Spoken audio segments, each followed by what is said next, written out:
요한계시록 7장 강해를 시작하겠습니다. 1장부터 6장까지 대강의 핵심적인 포인트를 복습해 본다면 1장에서는 주의 날, 그리고 주의 날에 재림하여서 7교회 가운데 서 계신 예수님을 우리는 1장에서 발견할 수가 있습니다. 2장, 3장은 그 7교회 가운데 서 계신 예수님께서 이 7교회에게 보내는 메시지입니다. 이기는 자는 여러 가지 복을 받게 되는 것들을 7교회에 주신 말씀을 통해서 우리는 발견할 수가 있습니다. 7교회라고 하는 것은 통시적으로 교회 시대 때부터 예수님 오실 때까지 존재하는 이 땅의 교회들입니다. 모든 교회를 지칭하고 있습니다. 이 시대는, 우리가 살고 있는 이 시대는 교회 시대다라는 말씀도 드린 바가 있습니다. 4장에는 하늘, 셋째 하늘에 올라간 요한의 영이 보고 있는 장면입니다. 하늘에서 천사들로부터 찬송을 받으시고 예배가 이루어지는 것들을 발견할 수가 있습니다. 5장도 마찬가지죠. 5장에서는 두루마리를 보게 되는데 그 떼일 자가 없어서 요한이 울고 있습니다. 그런데 다윗의 뿌리이신 어린 양께서 그 떼일 자격이 있다라는 말을 듣습니다. 어린 양께서 7인으로 봉해져 있는 두루마기를 떼게 됩니다. 그래서 6장에는 두루마리 그 인을 떼는 장면들이 나오고 6째 인까지 6장에서 떼어지게 됩니다. 그때 우리가 발견할 수 있는 것은 첫째 인부터 셋째 인까지는 교회 시대, 넷째 인 전 3년반 시대, 다섯째 인 후 3년반 시대, 여섯째 인은 예수님의 재림과 심판이 있는 장면입니다. 그래서 이제 7째 인이 남았는데 바로 7째 인이 떨어지는 게 아니라 7장에는 다른 내용이 들어가 있습니다. 우리가 같이 읽었습니다만 7장 내용은 아주 매우 중요합니다. 그리고 많은 성도님들이 가장 궁금해하는 부분도 담겨 있습니다. 특히 신앙생활을 하신 분들은 14만 4천, 계시록은 안 읽어보셨어도 14만 4천이라는 숫자의 성도의 수를 아실 겁니다. 14만 4천이 되어야 한다라는 가르침을 많은 교회 또 가르치는 자들이 일러주고 있기 때문에 아마 들어서 아실 겁니다. 또 어떤 종파에서는 자기네 교회에 와야 한다. 자기에게 와야 14만 4천에 들어간다. 그러니까 자기네들에게만 와야 구원에 이른다고 하는 그러한 성경적이지 않은 가르침을 가르치는 데도 있습니다. 그것은 그들만의 생각입니다. 성경은 그렇게 말씀하지 않고 있습니다. 가장 그렇게 많은 성도들이 궁금해하는 14만 4천의 정체, 그리고 신옷 입고 보좌 앞에 나타나서 찬송하는 이 큰 성도의 무리, 이런 것들이 7장에 나타나 있습니다. 기록되어 있습니다. 7장 다음에 이제 8장에 가서 7째 인이 떨어집니다. 7째 인을 어린 양께서 떼시죠?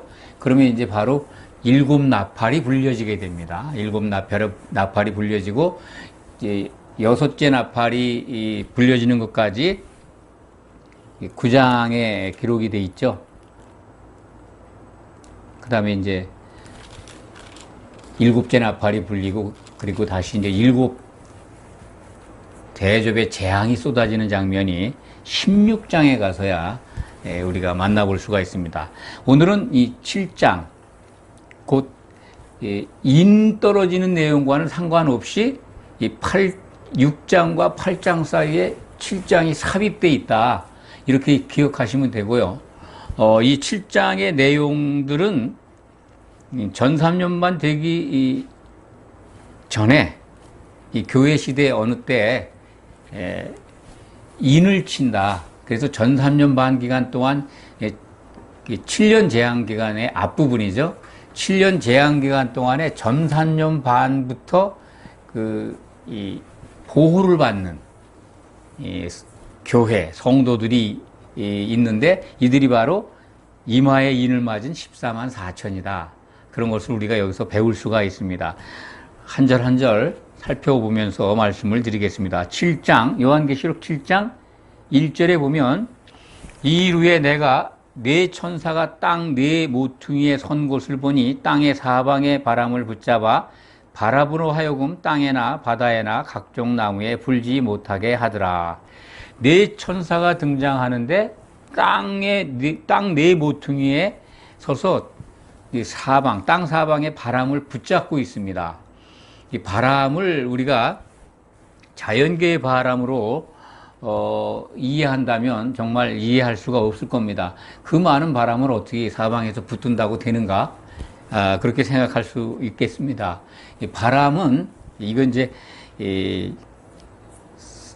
하나님께서 그의 사역자들을 바람으로 삼으시고 불꽃으로 삼으신다는 히브리서 1장 7절의 말씀을 기억하시기 바랍니다. 이 부분은 이제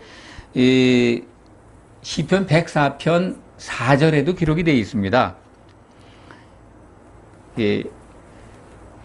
히브리서 1장 7절을 제가 한번 읽어드릴게요.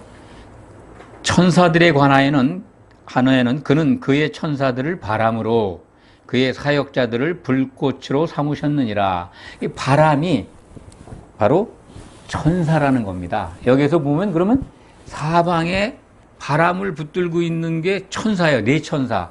그런데 그 바람으로 하여금 땅에나 바다에나 각종 나무에 불지 못하게 한다. 분다고 하는 건 이제 해를 가한다는 의미로 이해하시면 땅은 교회죠. 바다는 세상이고 각종 나무는 성도들입니다. 성도들에게 해를 끼치지 못하도록 바람을 붙드는 네 천사가 있어요. 그러면 네 천사가 붙들고 있는 바람도 그것도 천사들이죠. 여기서 보면 이 네 천사나 바람으로 불지 못하게 지금 이렇게 붙잡혀 있는 그 바람도 천사들입니다. 어떤 천사일까요? 악한 천사들입니다. 이제 이 네 천사가 이제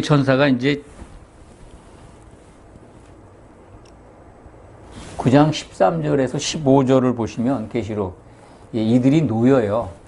이들이 놓여서 그 년 월 일시에 두 증인 교회를 죽이게 됩니다. 그러니까 죽이는 권세를 받은 천사들이에요. 악한 하나님께서 허락하신 쓰임받는 천사들이죠. 성도들이 순교하는데 사용되는 천사들입니다. 그들이 또 불지 못하도록 악한 천사들을 붙들고 있죠. 그래서 여기에 지금 7장 1절에 등장하는 이 바람은 천사인데 하나님께 쓰임을 받죠. 악한 쪽에서 쓰임을 받는 악한 천사다. 그렇게 이해하시면 됩니다. 네 천사도 그렇고 그들이 하나님의 그 명령에 따라서 움직이질 못하죠. 성도들 해야 할 권세를 가진 바람들을 못 불게 합니다. 요게 이제 전산년 반 기간 동안에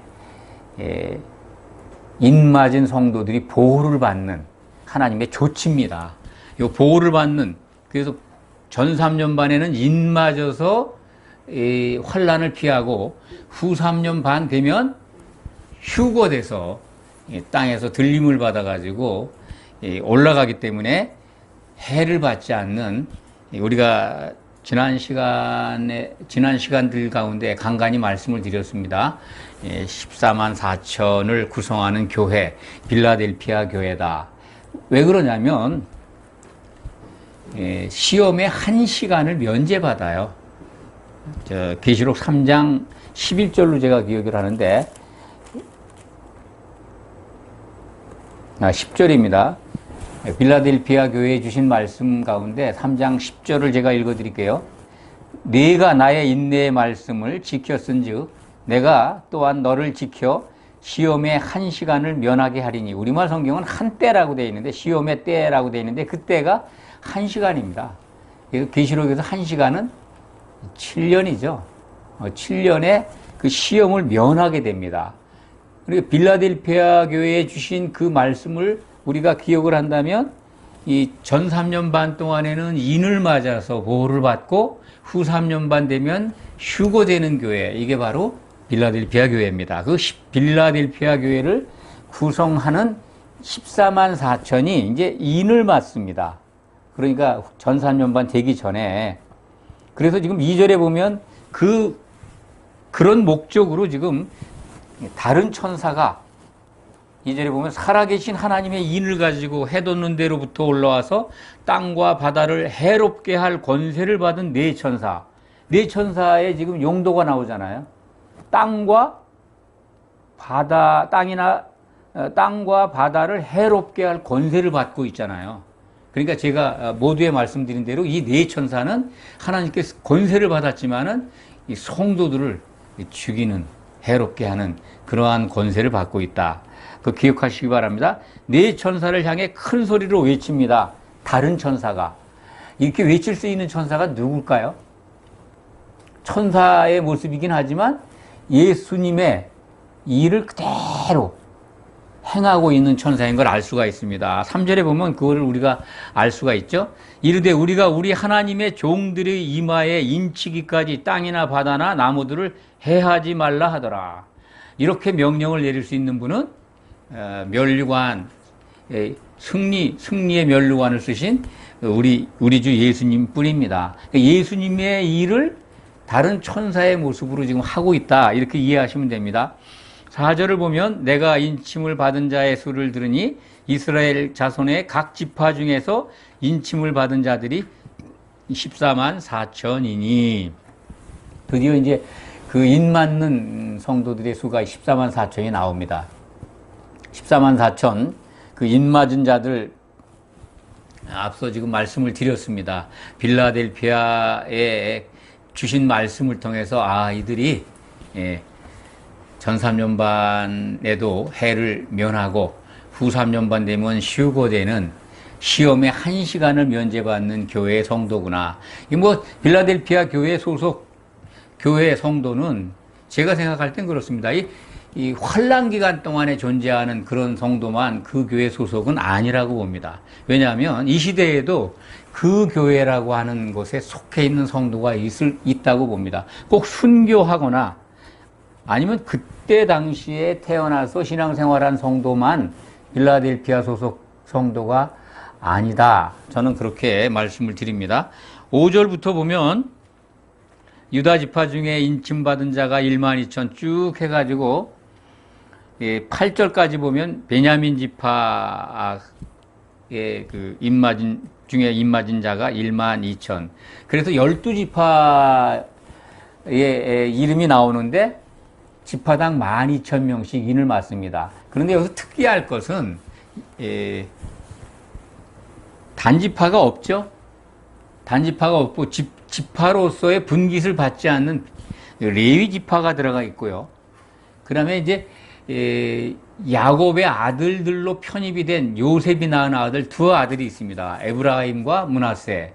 그래서 이 에브라임과 므낫세는 요셉의 몫을 두 몫으로 쳐서 그 에브라임 지파와 므낫세 지파로 세웠거든요.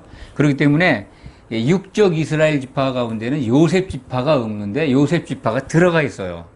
이건 뭘 의미하느냐? 제가 지금 드린 말씀을 기억하시기 바랍니다. 이것은 육적 이스라엘 지파가 아니다.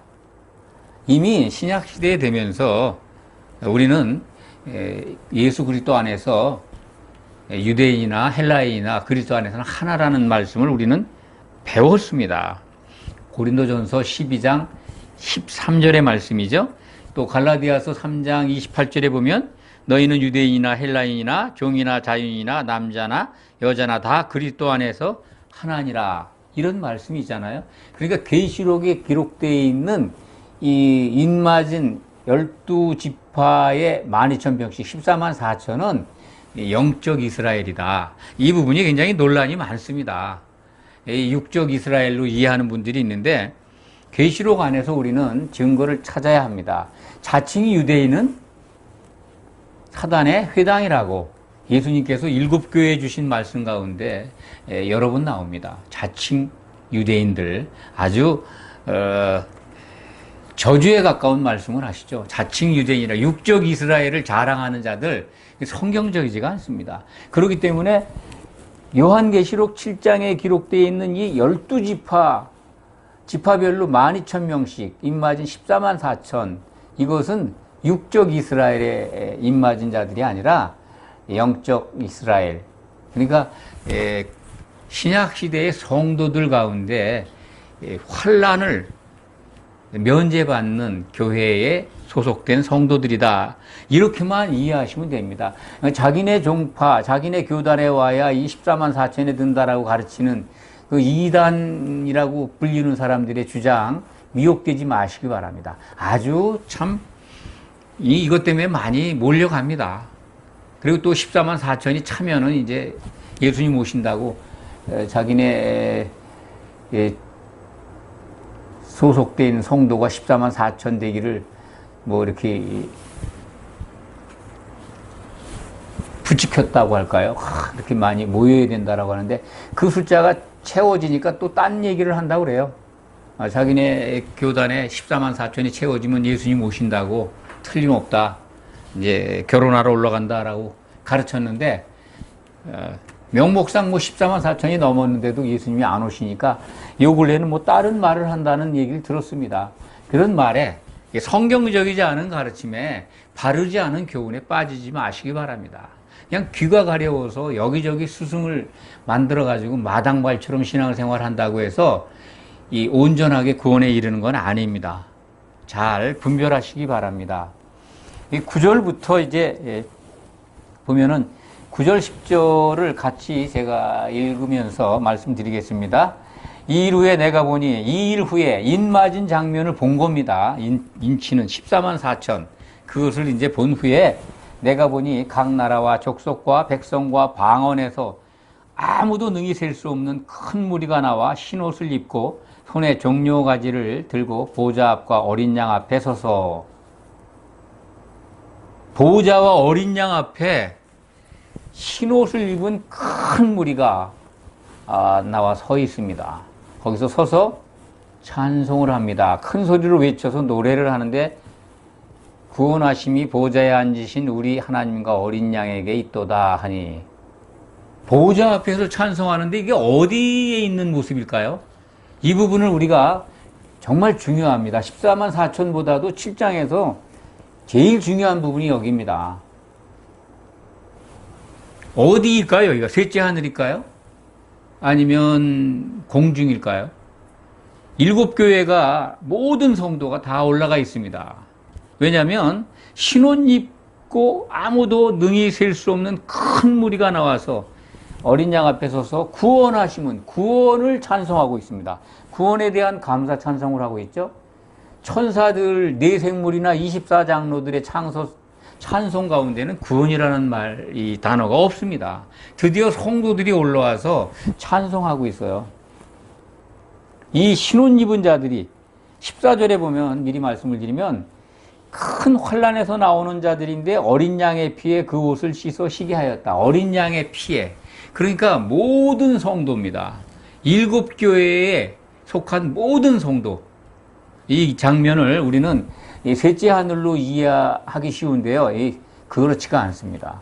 7교회가 다 올라갔다면 이건 공중입니다. 예수님이 재림할 때 그 앞에 서서 찬송하고 있어요. 그러니까 이건 여기에 이제 흰옷 입었다, 예수님의 어린 양의 피에 씻어졌다 하는 거는 혼인잔치에 들어갈 이기는 자가 된 성도들의 모습입니다. 처음으로 등장하는 거죠.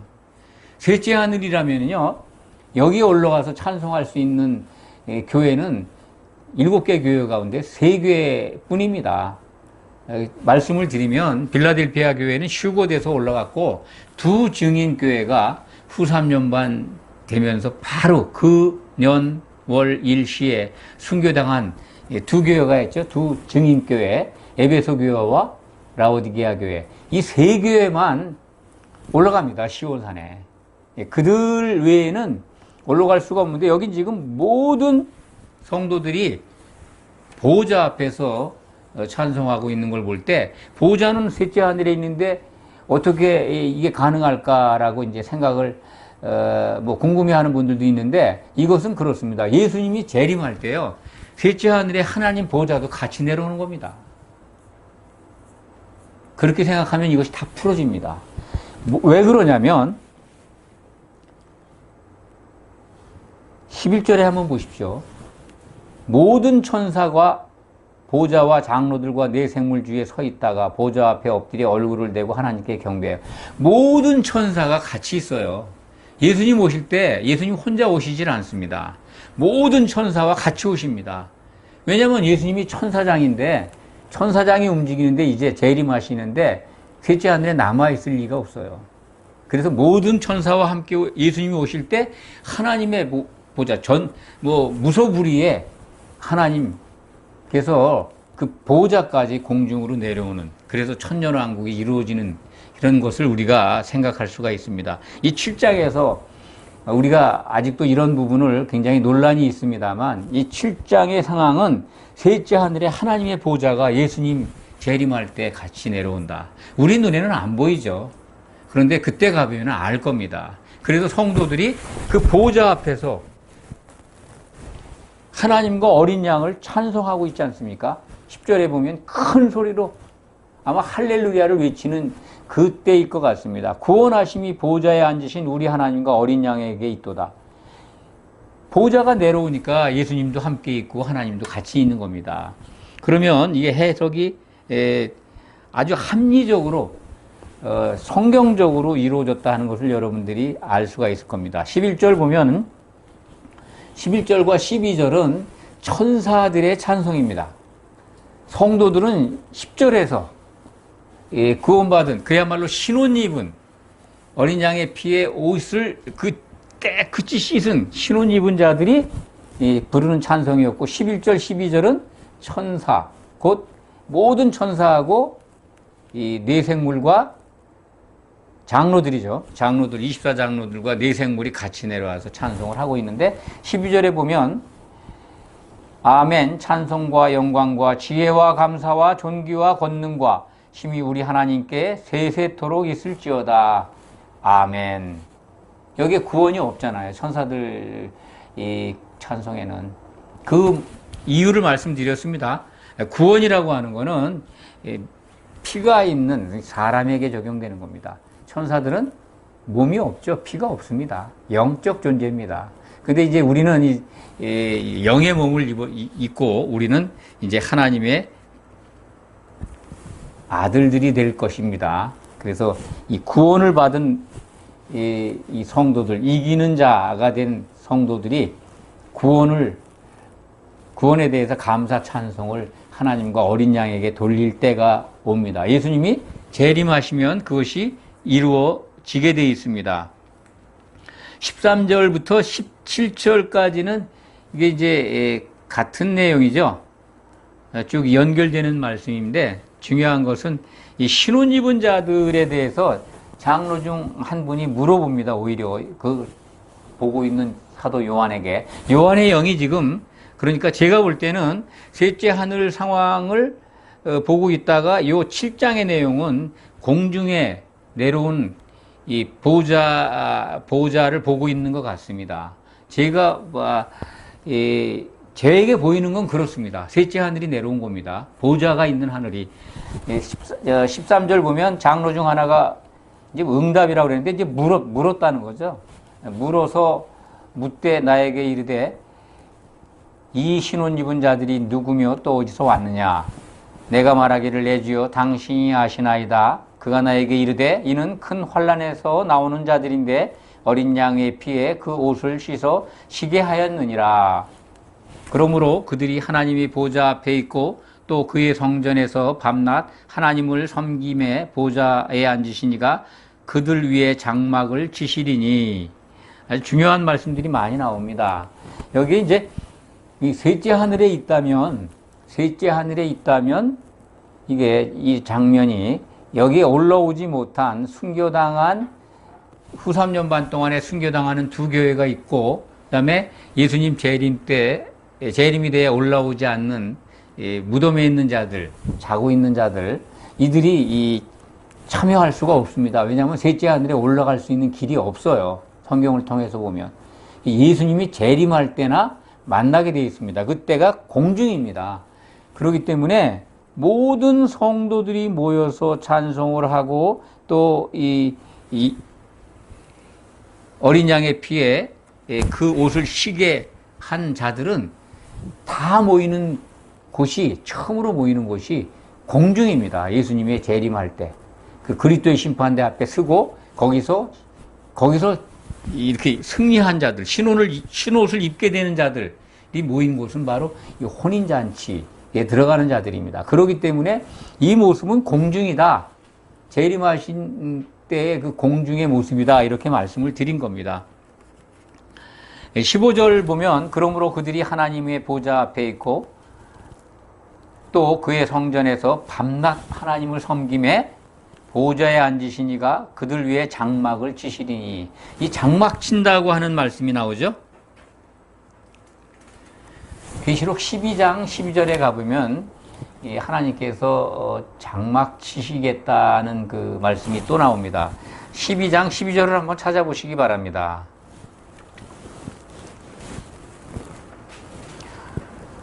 그러므로 제가 읽어드리겠습니다. 그러므로 하늘과 하늘들입니다. 하늘들, 공중이죠. 그 가운데 장막 치는 자, 거하는 자들이 장막 치는 자들입니다. 장막 치는 자들은 즐거워하라. 그러나 땅과 바다는 화 있을진저 이는 마귀가 자기의 때가 얼마 남지 않은 줄을 알므로 크게 분내어 너희에게 내려갔음이라 하더라. 하늘들의 장막 치는 자들은 즐거워하라는 겁니다. 그러니까 하늘들 가운데 장막 거하게 되는 거죠. 장막을 친다는 거는 성도들은 하나님께서 장막을 치실 거니까, 장막이라는 걸 우리가 이제 영어로 말씀드리면 텐트인데요. 하나님의 장막은 성전입니다. 그러니까 하나님께서 성전의 기둥이 된 성도들 위에 텐트를 치시겠다. 그게 하늘들에 쳐요. 그것이 바로 7장에 나와 있는 그 말씀입니다. 15절. 7장 15절에 보호자에 앉으시니가 그들 위에 장막을 치시리니 그들이 다시는 줄이지도 아니하며 목마르지도 아니하고 해나 아무 뜨거운 기운에 상하지도 아니하리니. 참 놀라운 복을 우리에게 말씀합니다. 성전의 기둥이 된, 이기는 자가 된 승리한 자들이 성전의 기둥이 되는 것을 여기에서도 우리가 발견할 수 있죠. 그 위에 장막을 치시는 거예요. 그래서 우리는 나가지 않습니다. 혼인잔치에 참여한 자들은 그들이 다시는 줄이지도 아니하고 목마르지도 아니하고 해나 아무 뜨거운 기운에 상하지도 아니하리니. 이건 뭘 의미할까요? 배고프지도 않고 목마르지도 않고 어떤 해도 없고 뜨거운 기운에 상하지도 않아요. 육적 몸이 아니라 영의 몸을 입고 있다는 걸 알 수가 있죠. 영의 몸을. 예수님이 공생의 기간 중에 영의 몸을 입고 보여주신 적도 있고 또 영의 몸을 입고 부활하셨습니다. 우리가 그렇게 그 몸으로 부활해서 이제는 육적인 어떠한 여러 가지 장애들, 육을 입고 있을 때 우리가 얼마나 시간, 공간에 제약을 받습니까? 그런 상태의 존재가 아닌 거죠. 그것. 이기는 자는 그렇게 된다는 겁니다. 다시는 배고프거나 목마르거나 육적인 고통을 받지 않는 그런 상태의 존재로 바뀌는 것을 오늘 말씀을 통해서 우리가 알 수가 있습니다. 17절 보면 이는 보좌 가운데 계신 어린 양이 그들의 목자가 되사 생명수 샘으로 인도하시고 하나님께서 그들의 눈에서 모든 눈물을 씻어 주실 것임이니라. 당연히 이제 우리의 목자는, 이기는 자들의 목자는 예수님이시죠. 생명수 샘으로 하나님 보좌에서 내오는 생수의 강이 이제 새 예루살렘 안에 들어가면 그게 흐릅니다. 그것을 인도하시고 우리는 먹게 되죠. 모든 눈에서 눈물을 씻어 주십니다. 그런데 이 이기는 자, 성도들은 이때 이미 그런 것을 다 받는다고 약속을 하는데 21장에 가면은요. 요한계시록 21장에 가면 또 그런 비슷한 말씀이 나와요. 이 3절 이하를 제가 3절, 4절을 한번 읽어드리겠습니다. 21장 3절, 4절은요. 내가 들으니 보좌에서 큰 음성이 나서 이르되 보라 하나님의 장막이 사람들과 함께 있으며 하나님이 장막을 치셨어요. 그 장막의 기둥은 이제 이기는 자들이에요. 근데 그 장막이 사람들과 함께 있어요. 거기에 들어오는 사람들이 있다는 거예요. 그게 이제 22장에 가면 나오잖아요. 그러니까 21장 3절에 나오는 사람들은요, 백보자 심판대를 통과해서 생명책에 이름이 있는 자들이죠. 그들이 구원받은 백성들입니다. 성도들하고 달라요. 이때야 이 사람들은 뭐라고 되냐면 그들은 하나님의 백성이 되고 하나님은 친히 그들과 함께 계셔서 모든 눈물을 그 눈에서 닦아주시니 다시는 사망이 없고 애통하는 것이나 곡하는 것이나 아픈 것이 다시 있지 아니하리니 처음 것들이 다 지나갔음이라. 이기는 자 성도들은 이미 7장 15절 이하죠. 그래서 17절이죠. 17절에서 이런 것들이 이루어진다라고 약속이 돼 있고 백성들에 관한 얘기입니다. 21장 3절 4절은요. 장막 안으로 들어오는 거예요. 장막은 이미 기둥이 돼서 쳐졌잖아요. 성도들하고는 다른 겁니다. 그런데 그 장막이 사람들과 함께 있게 된다는 거예요. 거기 들어오는 사람들하고. 성도와 신자의 구별을 오전 말씀에서도 드렸습니다. 성도는 이기는 자하고 상속받는 자하고 하나님의 아들이 되는 자들입니다. 멸류관을 쓸 자들이죠. 그런데 신자로서 생명책에 이름이 있는 자들은 이때 21장 3절에 보면 하나님의 장막 안으로 들어옵니다. 22장에 보면 21장이죠.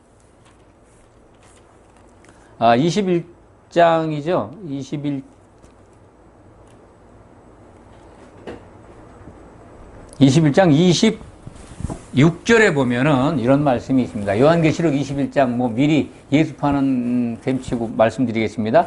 26절에 보면 21장 사람들이 만국의 영광과 존귀를 가지고 그리로 들어가겠고 새 예루살렘으로 들어온다는 거예요. 사람들이 백성들이 그들의 영광, 그들 나라에 그들 그 생명책에 이름이 있어서 구원받은 그 영광과 존귀를 가지고 새 예루살렘에 들어올 권세를 받습니다. 성도들하고는 구별된 말씀입니다. 미리 여러분들에게 기억하라고 말씀을 드렸습니다. 오늘 7장의 말씀을 정리해 보겠습니다. 14만 4천은 인맞은 자들이죠. 그래서 시험의 1시간, 7년을 면제해 받습니다. 그 영적 이스라엘입니다. 이 부분을 가지고 미혹하는 자들이 많이 나타나 있습니다. 하나님의 본래의 올바른 교훈을 회방하는 자들의 소행입니다. 또 마귀가 뿌려놓은 자들의 그 쓰임을 받고 있습니다. 잘 분별하시기 바랍니다. 중요한 건 7장에서 말씀드릴 수 있는 중요한 거는 이 장면이 공중에서 일어나는 것이다. 저는 그렇게 말씀을 드립니다. 셋째 하늘에서 일어나긴다고 보면 너무 맞지 않는 게 너무 많아요. 그래서 그걸 꼭 기억하시기 바랍니다. 8장에 가면 이제 마지막인 일곱째인이 떨어지는데 일곱째인이 떨어지면서 바로 뭐가 나오냐면 일곱 나팔이 등장합니다. 일곱 나팔이 등장해서 8장에서 네 나팔이 불리고 다섯째, 여섯째는 9장에서 나팔이 불립니다. 그래서 이제 9장은 전 3년 반, 8장은 이제 교회 시대의 내용이고 9장에 가면은 전 3년 반의 환란, 또 후반부에는 후 3년 반의 환란이 좀 구체적으로 기록이 되어 있습니다. 이 환란기 9장까지 가야 이제 나팔이 다 울려 퍼지고 그 다음에 이제 일곱 대접이 쏟아지는 재앙이 16장에 가서 나타납니다. 그 가운데는 복습하는 내용이라든지 또 다른 강론, 총론이 아니라 강론을 다시 자세하게 보여주는 그런 내용입니다. 그래서 계시록은 요런 구분법만 잘 알아도 그렇게 이해하는데 어려운 책이 아니다 하는 것을 다시 한번 말씀을 드립니다. 기도하겠습니다.